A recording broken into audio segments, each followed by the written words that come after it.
Bonjour, aujourd'hui je vous raconte une histoire que la plupart d'entre vous écoutez pour la première fois. C'est celle de la fille aînée de Mohammed, qui s'appelle Zainab.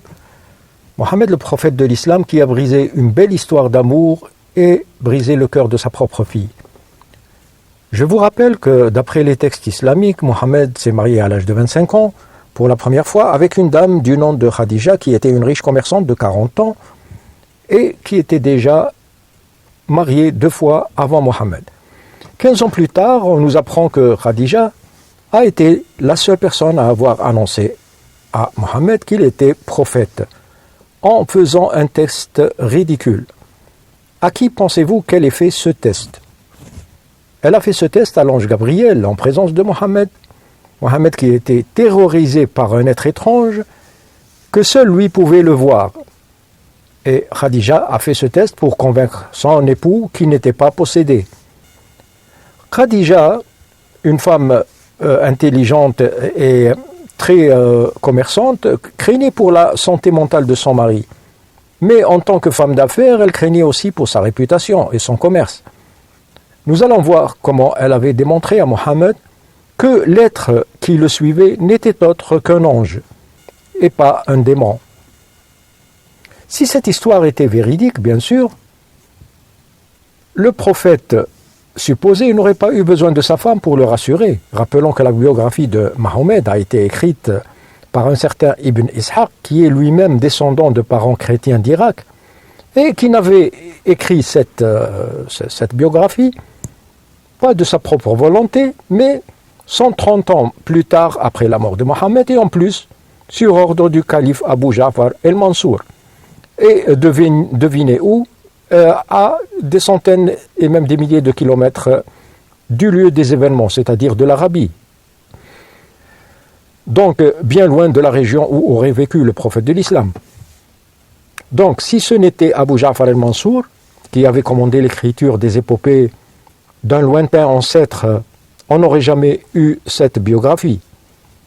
Mais le sensationnel dans cette partie du monde, en Orient, l'emporte toujours sur la réalité. Rappelez-vous les 1001 nuits, Sindbad le marin, Aladdin et la lampe merveilleuse, etc. Sa femme, Khadija, qui était toujours sa protectrice, avait un cousin, un prêtre judéo-chrétien, qui maîtrisait l'hébreu et l'araméen et apprenait de temps en temps à Mohammed les écritures anciennes. Mais Mohammed, depuis son enfance, souffrait déjà de crises d'épilepsie et avait des visions d'êtres étranges qui lui parlaient. À ce sujet-là, je vous invite à regarder 2 vidéos que j'ai faites sur sa maladie. La première ancienne de 4 années déjà, presque, et qui s'intitule « Les symptômes de la révélation ».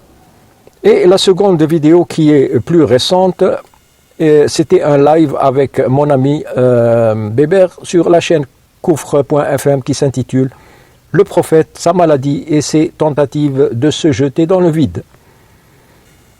Justement, la maladie du prophète était ignorée à l'époque. Elle était expliquée soit comme une possession par des êtres maléfiques, soit que l'individu qui en souffrait était en connexion avec l'au-delà.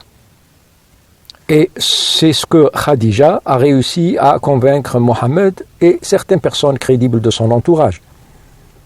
Aujourd'hui, cette maladie est connue comme l'épilepsie du lobe temporal. Mohammed s'isolait de plus en plus dans une grotte aux alentours de la cité de la Mecque, et avec l'âge, sa maladie avait pris de l'ampleur.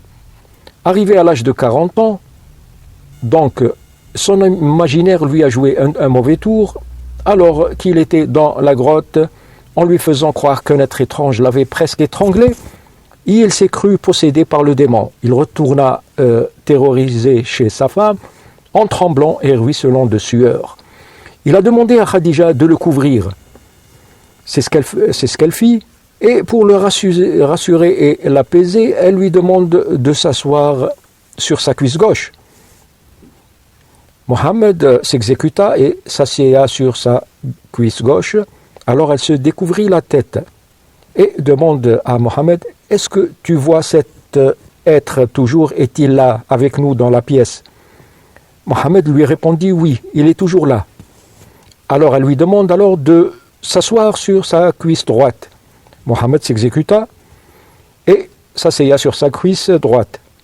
Khadija enleva alors le haut de son corsage et lui demanda « Est-ce que cet être est toujours là? Est-ce que tu le vois toujours ?» Et Mohammed lui répondit « Non, je ne le vois plus. » Alors Khadija lui dit « Tu vois, tu as reçu la visite d'un ange parce que l'ange est pudique. Dès que je me suis déshabillé, il a disparu. Si c'était un démon, il serait resté. » Qu'en pensez-vous de cette biographie? N'est-ce pas un conte perse qui n'a rien à envier aux Mille et une nuits? D'autre part, comment un Dieu qui nous envoie le dernier des prophètes, nous dit-on, le dernier des messagers pour l'humanité, il ne lui annonce même pas qu'il était prophète. D'ailleurs, aucun des prophètes bibliques, et même légendaires, n'a été contacté par un Dieu d'une façon aussi violente au point de l'étrangler et de l'étouffer, pour ensuite lui dire de lire sans lui montrer aucun texte, comme le prétendent la version islamique, et sachant de plus qu'il ne savait pas lire. Même dans le Coran, on nous dit que l'ange Gabriel s'est présenté à Marie, mère de Jésus, pour lui annoncer qu'elle portait l'enfant Jésus. Elle n'avait eu aucune crainte alors qu'elle était une gamine. Pour lui répondre et l'affronter en lui disant « Comment oses-tu me dire cela alors qu'aucun être ne m'a touché ?» C'est ainsi que Khadija alors a été la première et l'unique personne à avoir annoncé à Mohammed qu'il était un prophète. Il ne faut pas oublier qu'elle était une femme d'affaires et s'inquiétait aussi pour sa réputation. Quand Ibn Ishaq, celui qui a écrit la biographie de Mohammed, a écrit son ouvrage sur l'histoire des Arabes et de ce personnage, et l'avait hissé au rang de messager de Dieu, il ne savait pas encore que des décennies plus tard vont apparaître des écoles de charia qui vont se mettre d'accord sur le fait que le témoignage d'une femme vaut la moitié de celui d'un homme. En d'autres termes, juridiquement, Mohammed n'a que la moitié d'un témoignage valide, qu'il était prophète, sans parler qu'il n'a accompli aucun miracle, n'ait jamais été vu par quelqu'un d'autre, se faire révéler des paroles divines par un ange. Pour sa progéniture, le prophète de l'islam, dans la biographie, on nous dit qu'il a eu 6 enfants avec une femme qui avait dépassé la quarantaine, 4 filles et 2 garçons. Et les garçons ont décédé à bas âge, tandis que les 4 filles ont survécu, mais la plus âgée s'est éteinte à l'âge de 29 ans. Les 4 filles sont l'aînée Zayneb, puis Kalthoum, Ruqayya et la dernière Fatima. On nous a dit aussi qu'il avait eu un garçon plus tard à Médine avec son esclave Maria la Copte. Mais cet enfant est mort également à l'âge de 1 an, mais ça c'est une autre histoire. Les chiites par contre ne croient pas que seule la toute dernière qui s'appelle Fatima croit qu'elle serait la seule fille du prophète et toutes les autres étaient nées des 2 mariages précédents. Et même cette version, elle est tirée par les cheveux puisque Fatima, même si c'était la dernière, elle serait née d'une mère de 62 ans. Zaynab était l'aînée des 4 filles. Elle était mariée du vivant de sa mère de Khadija à la Mecque avec son cousin Al-As ibn Rabi'a et ils ont eu 2 enfants ensemble, un garçon et une fille. Après le décès de sa mère Khadija, 3 ans plus tard, Mohammed émigra vers Médine, mais Zaynab, sa fille aînée, refusa de le suivre, tout comme son mari Al-As, qui n'aimait pas d'ailleurs Mohammed et le considérait, à l'instar des Mécois, un menteur qui ne faisait que répéter les contes d'anciens. Il faut rappeler que Zaynab, l'aînée des filles de Khadija, était très proche de sa défunte mère et aussi sa confidente. Elle avait assisté très jeune à l'évolution des événements et de l'aggravation du cas de son père, et était donc persuadée qu'il n'était pas quelqu'un de normal. C'est la fille de Khadija dont les textes islamiques ont le moins parlé. Son histoire a été occultée volontairement vu qu'elle est très embarrassante et met à nu le côté narcissique et inhumain du personnage de Mahomet. Mohammed est très mythomane. Il est aussi très susceptible, au point qu'il ne se sent profondément blessé du fait que sa fille ne croit pas en lui. Il est très rancunier envers tous ceux qui le critiquent publiquement. Souvenez-vous, ce fut le cas de son oncle paternel, Abu Lahab, qui lui reprochait de faire du réchauffé des anciens textes. Mohammed composa alors et récita une sourate dans laquelle il annonça à son oncle qu'il sera grillé avec sa femme en enfer. Ce fut le cas aussi de plusieurs personnages, dont un certain Nadr ibn al-Harith, un érudit de la Mecque, qui a osé défier Mohammed en public et lui avait entre autres posé une question sur les dormants d'Éphèse, ou les dormants de la caverne, qui est en fait une homélie de l'évêque et écrivain syrien Jacques de Saroug, en arabe Yaqub Srouji, qui est décédé un siècle avant l'apparition de Mohammed. Ce dernier ne savait même pas leur nombre. Il est resté caché pendant 15 jours, puis il est sorti pour leur dire ces mots. Ils diront, ils étaient 3, et le 4e était leur chien. Et ils diront, en conjecturant sur leur mystère, qu'ils étaient 5, le 6e était leur chien. Et ils diront, 7, le 8e étant leur chien. Dis, mon Seigneur connaît mieux leur nombre, il n'en est que peu qui le savent. Ça, c'est une partie de la sourate La Caverne, qui se trouve dans le Coran, alors qu'à l'époque, cette homélie était déjà connue des chrétiens d'Orient. Et le nombre des jeunes gens d'Éphèse était connu aussi comme étant 7 personnes. Mohammed croyait que c'était une histoire réelle, probablement biblique. Il était tombé dans le piège de Nadr ibn al-Harith. Aujourd'hui, dans le Coran, elle est même recommandée pour être récitée chaque vendredi, croyant que c'était des paroles de Allah. Après le décès de Khadija, sa protectrice, qui savait le gérer ainsi que sa maladie, Mohammed décida d'émigrer vers Médine. Mais ni sa fille aînée Zaynab ni son mari Al-As ne croyaient qu'il était prophète et ils étaient heureux ensemble avec leurs 2 enfants à la Mecque. Après son arrivée à Médine, Mohammed constitua une armée de brigands de grand chemin au nom d'Allah et leur promit le paradis. Il vivait ainsi du vol des caravanes marchandes de sa propre tribu et des tribus avoisinantes.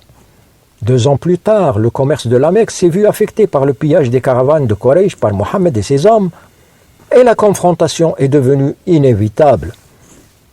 C'est ainsi que se déroula la bataille de Badr, où Mohammed, allié avec les Sa'alik, les brigands de grand chemin, a gagné la bataille et fait des prisonniers parmi les Mécois.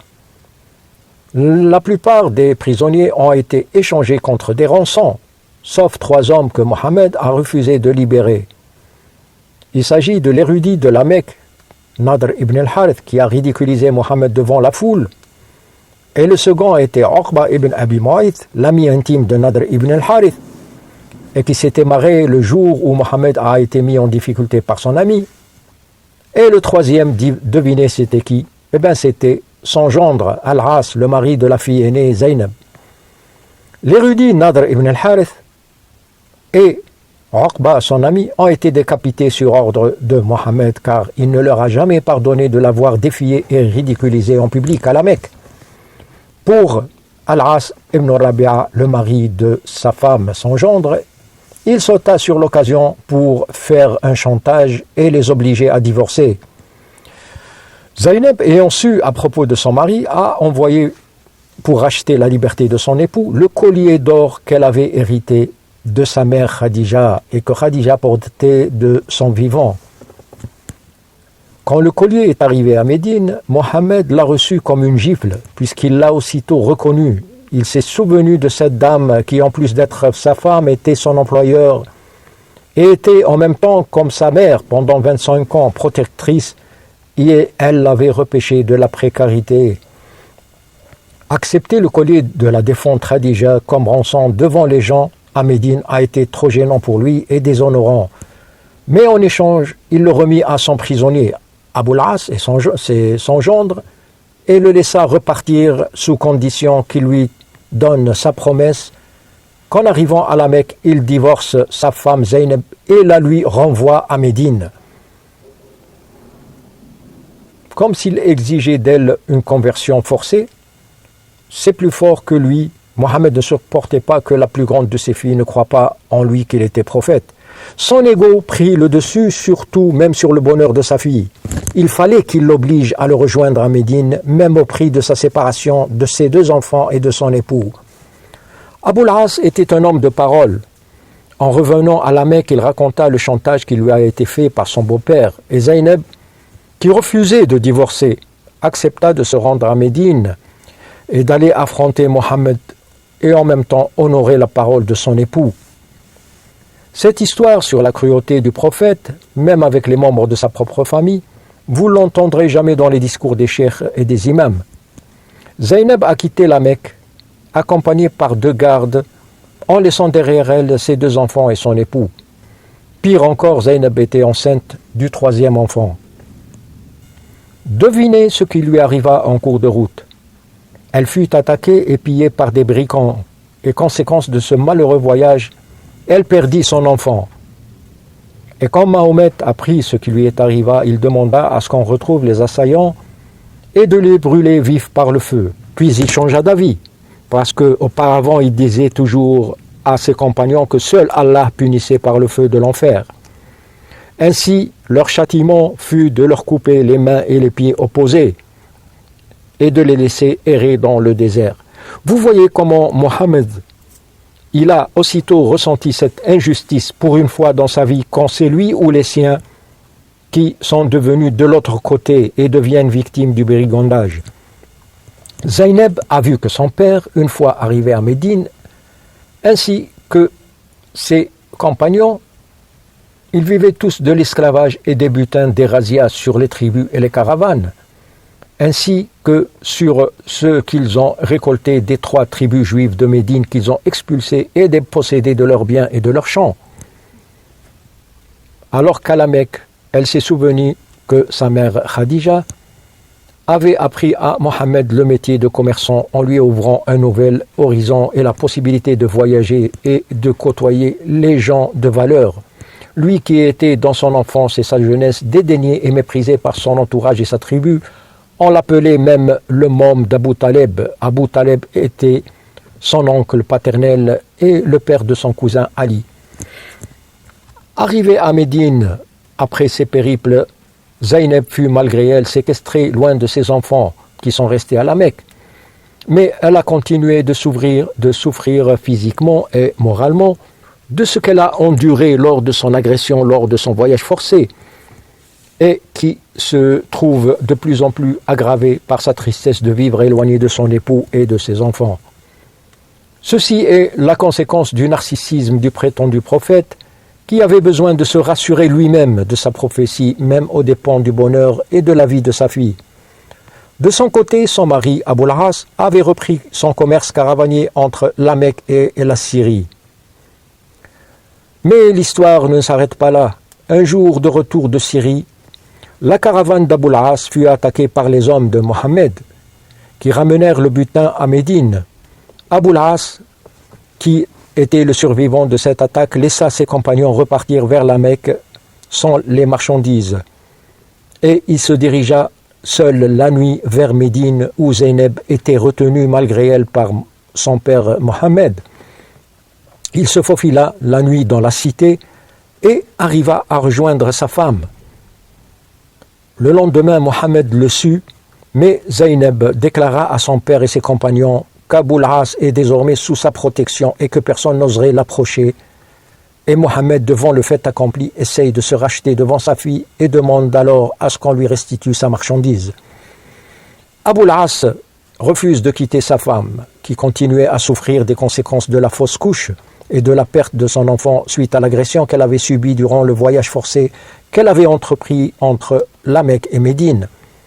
Zaynab, la fille aînée de Mohammed, qui n'a pas cru en lui et dont l'amour pour son mari a vaincu l'arrogance et l'orgueil du faux prophète, celle qui a malgré tout ce qu'elle avait subi comme chantage et pression de Mohammed, a refusé de divorcer de son époux.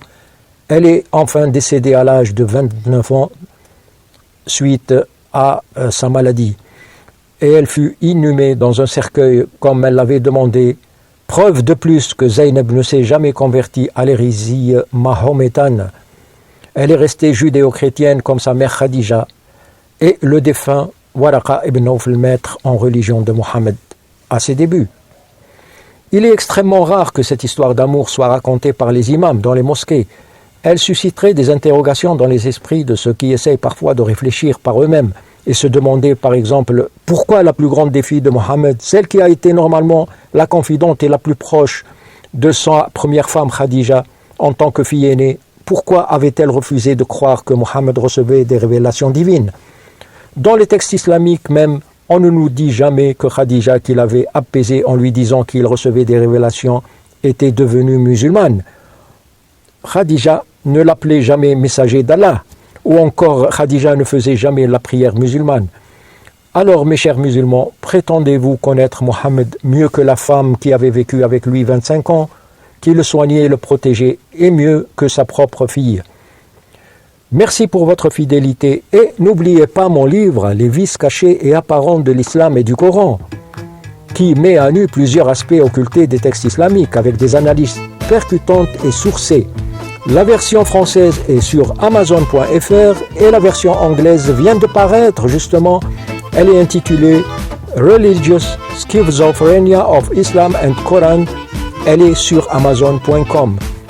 Je remercie tous les amis qui m'ont soutenu pour la promotion du livre à travers le partage de ma vidéo de propagande, notamment mon ami Béber, Koufr.fm, ou ceux qui, en réalisant leurs propres vidéos, comme mon ami Galat, ainsi que tous ceux qui ont apporté leur contribution par l'acquisition du livre et à travers leurs notations et leurs commentaires de soutien sur le site Amazon.